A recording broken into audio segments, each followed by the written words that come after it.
مت مانگو کسی سے کچھ، جو کہ مانگنا اللہ سے مانگو اللہ سے، انسانوں سے مت مانگو۔ مانگنے والا اپنی عزت نفس جو ہے ہتھیلی پر رکھ کر پیش کرتا ہے جس سے مانگ رہا ہے، مجھے دیجئے کچھ۔ عزت نفس تو یہاں رکھی ہے نہیں، تم اپنی عزت نفس کا ڈھیلا نہ کراؤ، جو مانگنا ہے۔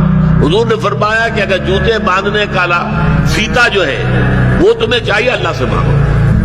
اب یہ اللہ کا معاملہ کس ذریعے سے پہنچا دے، کس کے دل میں ڈال دے، کیا شکل پیدا کر دے، تمام اسباب جو ہیں عالم کے وہ تو اللہ کے قبضہ قدرت میں ہے۔ کون سے سبب کے ذریعے سے اللہ تعالیٰ وہ تمہاری ضرورت پوری کرا دے، یہ اس پر چھوڑو، مانگو اللہ سے۔ انسانوں کے سامنے دست سوال دراز مت کرو، لیکن دوسری طرف اگر کوئی اپنی ہتھیلی آپ کے سامنے کر ہی دے تو اسے ٹھوکر مت مارو۔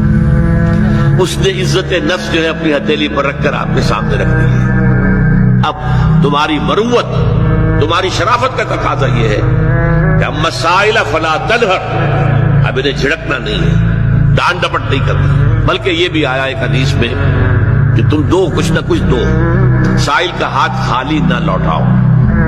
یہاں تک ایک حدیث میں الفاظ ہیں سائل کو ضرور دو، خواہ وہ گھوڑے پر سوار ہو کر تمہارے پاس آیا۔